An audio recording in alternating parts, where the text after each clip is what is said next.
Hi, my name is Al Getler, and welcome to another episode of Leader Be Led. This is a great opportunity for you to expand your leadership thinking. We bring you guests that talk about leadership in the marketplace, leadership of people, leadership of technology, leadership in social media, all types of leadership.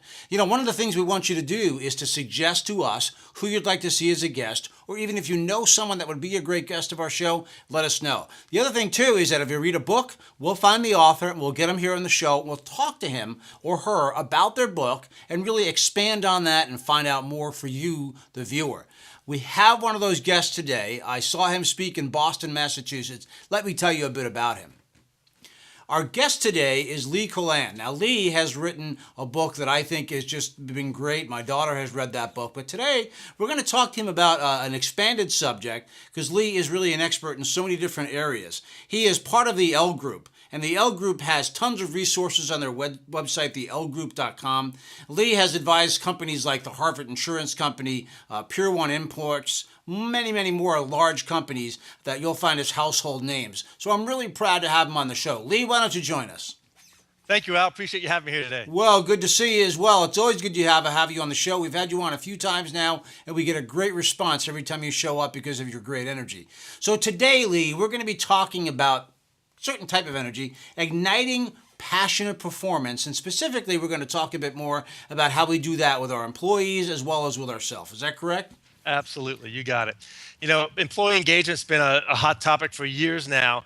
And it's one of those concepts that people struggle with. They know it's something we should do. It's the right thing to do. But the how-to part is really a challenge.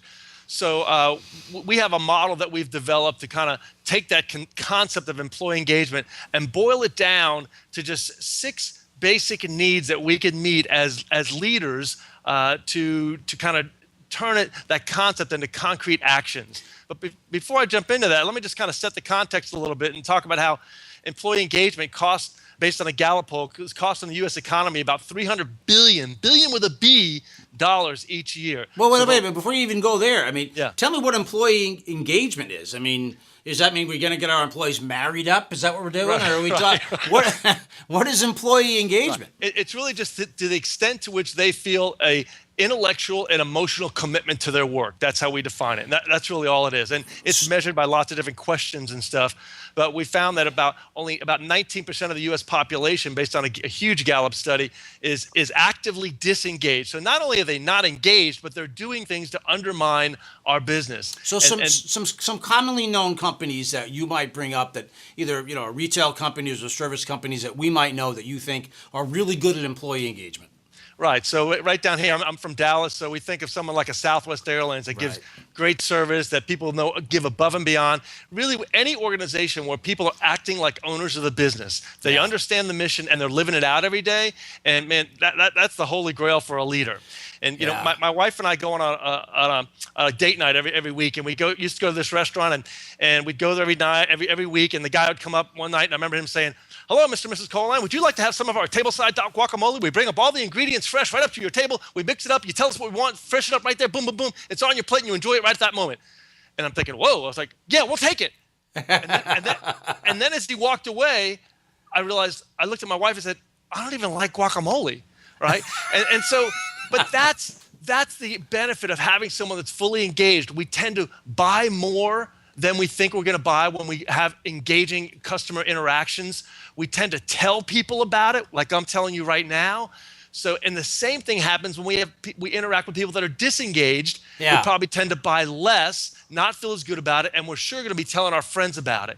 So as an employer standpoint, there's great power a great powerful ripple effect, positive or negative, into the marketplace if depending on the level of engagement of our employees. So it really has a tremendous economic impact for us. So employee engagement, you just mentioned that. I mean, we tell stories like you just told a story. It's nice to know that you and your wife go on date night together too, because there are some couples that go on date nights, but that's another story altogether. Anyway, that'll be a different episode. Anyway, but the stories like this morning on the way to the studio as we shoot this episode, I stopped at a Starbucks and I had a box of those Vias, which is the instant coffee thing, and then I ordered a grande bold coffee, and I was shocked because the young man behind the counter said, "Oh, sir, I'm sorry, we're still brewing our grande bold coffee, so why don't we have that one on the house, and I'll bring it to you when it's ready." And I thought, nice. Wow. I mean, that's incredible. Now, that's part one.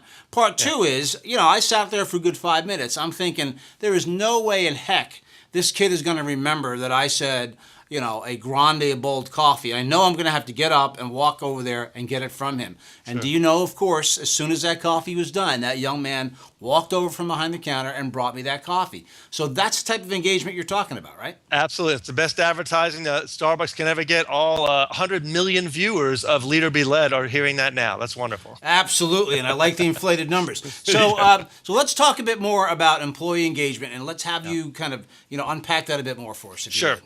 So there are two sides to engagement. We wanted to come up with a model. This is 10 years ago. We developed this model that would apply to different geographies, different cultures, generations, industries, and it's based on human needs. So if you're dealing with humans, it's going to apply across the board. And there are 6 human needs, 3 intellectual needs, and 3 emotional needs. So on the intellectual side, we have the needs for achievement, autonomy, and mastery. And so when we meet those needs as a leader, we engage people's minds. We get intellectual engagement, which is great, but there's only half of it. The emotional side, we have 3 emotional needs: the need for purpose, intimacy, and appreciation. When we meet those needs, we engage their hearts. We get emotional engagement. So together, when we engage their minds and their hearts, they go hand in hand. We get what we call passionate performance, which is nothing more than getting discretionary effort from your team willingly giving their time and energy to help you meet your team's goals. So as a leader, the key here is to understand, to be able to see the person behind the employee, to see what their needs are, meet those needs, those specific needs. Now, I'm not saying meet all the needs of your employees, but those 6 work-related needs, 3 intellectual and 3 emotional needs, will get you what we call passionate performance. It'll ignite that in your team. So, Lee, really, when you come down to it, I mean, part of the problem with the U.S. economy, and this is really a sticking point for my wife and I when we're out in the retail space. You mentioned Southwest. I have full agreement with you that Southwest Airlines, really great engaged employees. We mentioned Starbucks, and there are other retail nationally known brands out there Sure. that have this kind of engagement as part of their culture. Absolutely. Then you get on the ground to some small businesses that don't have big national names, and I don't want to be negative, about it, but when you walk up to some of these businesses, the people almost seem, brain dead. Robots. Yeah. Like they don't care. So is that what you're talking about, that really anybody can bring this type of engagement to their business? Absolutely. And again, this is not about trying to everyone act like Google and have, segues in the hallway and ping pong tables in the break room. This is it's an authentic way. You meet it in your own way. So Texas Instruments, another company here in Dallas, Fossil Watches, a great retailer that have Fossil stores. They're very engaged. But it's really about using your own natural, authentic leadership style and letting that come through, meeting the needs in those ways. But the smaller businesses, that's really your only competitive advantage. You're not going to have price or anything like that that's working for you at this point. You're not going to have those economies. So that level of engagement, whether you're a local dry cleaner or any other local service, that's huge. And if you don't have that, you're cutting yourself off at your knees. So we've really done a lot of this training, even with just very small kind of mom and pop shops, to set themselves apart, to say, listen, I own a local pizza parlor.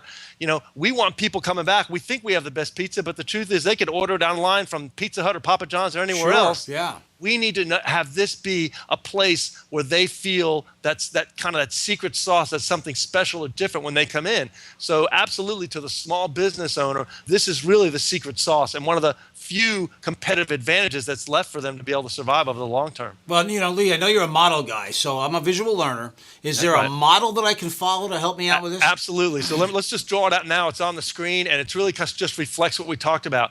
So you can see on the left-hand side, we have engaging the minds of and meeting those needs of achievement, autonomy, and mastery. And on the right-hand side, engaging the hearts and meeting those needs for purpose, intimacy, and appreciation. And keeping in mind, the right-hand side is really all about connections, the emotional side. It's about connectedness to something bigger than myself, the need for purpose, working for something bigger than just this job, the need for intimacy or affiliation, we call it, the connectedness between my team members. And then also the need for appreciation, that connectedness to my sense of value. So the emotional side's all about connections. The intellectual side's all about cause and effect. We do this, you get that. It's most of the stuff that we learn in an MBA program or your local American Management Association seminar. But just because we're more familiar with that side doesn't mean we do it well all the time. Because when people see this model, they automatically gravitate to the hard side. It's got a little bit sexier, the passion side, right? Right, right. But the fact is, you need the passion and the performance coming together. If we're all about the heart side and we just do that, well, it's just a party, right? Right. If we're all about the mind side, we're just driving people. That's not going to be sustainable over time. We have to meet all 6 of those needs with very simple tactical things we could follow up with to get what we call passionate performance. And it's really that simple. And when we think about the things you have to do, they're very simple things: setting clear goals, coaching people for success, creating rituals, creating a sense of purpose in the organization. It's not rocket science stuff, but it's the thing that the highest performing, most engaging organizations do well day in and day out, the blocking and tackling, and sometimes we just forget about it. Yeah, it's interesting too, as you're talking about the model and looking at the model on the screen. We've given examples of people who interact with the public, the front side of the business. And my family and I will be heading off to Disney World soon, and I know the cast members that are out front are the ones that interact with people, but behind Disney World and underneath Disney World, there's a whole virtual city of people who never get to be seen, but provide a service. So how do you make that model work that I have up on my screen in my laptop here for the people who are never out interacting with the public? How do you keep them engaged and working? Right. It's really about defining customer appropriately. So I could be in a corporate staff, I could be underground at Disney. My customer, Disney, are those actors. I'm doing everything possible to make sure those actors are providing a great experience. My customers, as a corporate IT guy somewhere, is to make sure that my customers that are on the front lines, my sales guys, have the data, have the reports, have the technology they need to make sure that they're selling and taking care of their customers. So it's really about how you define the customer and making sure that you're serving them, and particularly in corporate worlds, understanding that because I'm at the corporate office, the head office, I'm not the customer. I'm not being served by my field folks. I'm there serving them. So really underpinning this passionate performance model is very much a kind of servant leadership tone. Yeah. You're really serving your employees so they could serve your customers no matter who they are. So you have to have that mentality to really get this model right. Can this even work in a government environment? And I'm not trying to throw a rock at people who work for state or federal governments, but we often associate this kind of laissez-faire, not really care attitude to when you walk up to a counter and you get that kind of, again, I'll call it brain dead, you call it whatever you want, approach. Sure. Yeah. How can we incorporate that into that type of environment? Well, again, this is about 6 basic human needs. So regardless of the environment, as a leader, if you make an effort to meet these 6 needs, you're going to start to see people more fully engaged. It's human nature, and that's the beauty of this model. Even in an environment that might feel toxic or might feel like it's just not really high performing, if you meet these needs, people want to perform. People, when they have their needs met, they're performing at peak levels. When your needs aren't met, you're frustrated. That's a human dynamic. We're just saying, let's take advantage and understand and leverage that dynamic into the workplace and meet those basic needs that they have and start to see their performance elevate. It's not a really very high bar. You could start seeing quick results.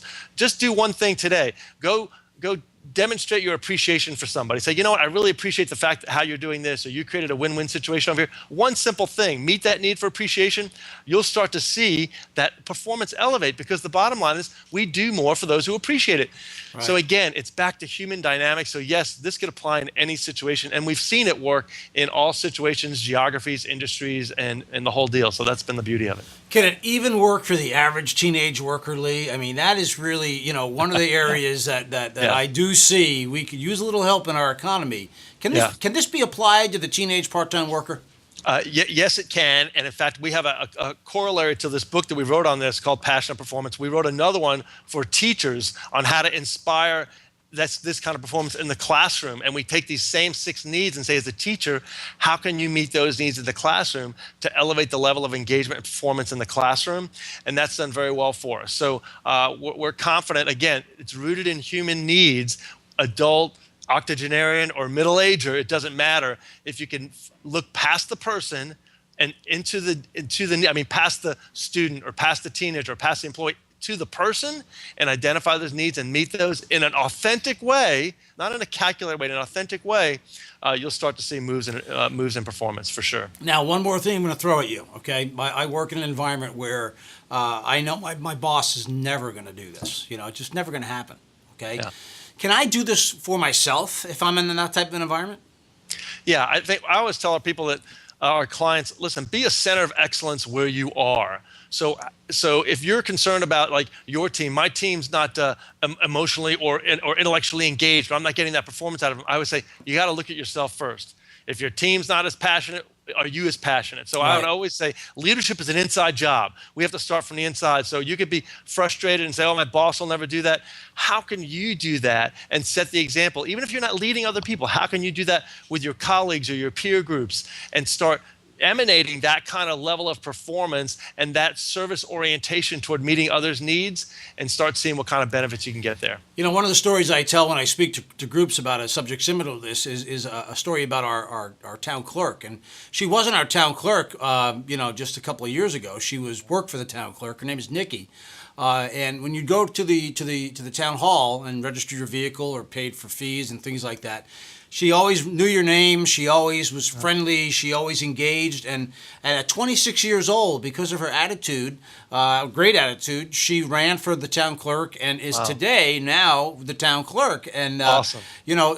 she's even added Saturday hours into what she's done, where most town halls don't have that type of a thing. Sure. And it's one of those situations where I look at your model and I say, here's a person that has taken that model to heart and maybe hasn't found that environment where she worked, but she created it, and now, of course, she's in charge of that. So as you say, you lead from within and you lead from there. So that's great. There you go. Excellent. Well, Lee, if you can kind of tie this package up for us as we come to the end of our episode, I'd love to have you do that. Sure. If you want to ignite passionate performance in your family, with the team that you coach in the community, or someone you volunteer with, or certainly at work, it's really about looking past the role that the person plays to the person, and looking for those 6 needs: 3 intellectual needs, 3 emotional needs. How could you help them achieve? How can you give them more autonomy? How can you help them master a task? On the emotional side, how can you give them a greater sense of purpose and connected to something bigger in their lives? How could you give them a sense of intimacy and connectedness with their teammates? And how do you build that sense of appreciation, that you really appreciate what they do? Meeting those 6 needs will get you what we call passionate performance. And it's nothing more than discretionary effort. They're going to give you more and more, voluntarily give you their time and effort to help you meet your team's goals. As simple as that. Lots more resources about that on our website at thelgroup.com. In fact, 300 plus free resources, whether it's video clips and archived newsletters and top 10 lists and quotes and all that stuff. So thelgroup.com, the word the letter L, then the word group. Go out there and have at it and elevate your leadership. Well, Lee Colan, I'll tell you don't like guacamole, but you do really light people on fire with your passion and with your information. And we want to have you back again, because you just always really bring great messages to our audience. So, Lee, thank you very, very much. And we'll put that model on the website, too, so people can find that and download it. Thank you. My pleasure to be here. You take care. Bye-bye now. Okay, bye-bye. Well, folks, that wraps up another episode of Leader Be Led. We hope you enjoyed Lee and his information. As I said, we'll get his model loaded on the website. We want to see your comments on our website about this episode and what you think. We also want to have you share this episode with your friends. Lee talked about so many great things today when it comes to the average American worker and workers around the world. If you want to really do a great job, if you want to really grow your business and you want to have people tell stories about your business, whether you're a business of 2 or 3 people or whether you're something as big as Southwest Airlines, you have to have employee engagement. And you yourself as a leader has to create that engagement for your employees, and you have to be engaged yourself. So really a great episode today on that. With that, I want to wrap up this episode of Leader Be Led. My name is Al Getler. Please join us the next time. Thank you.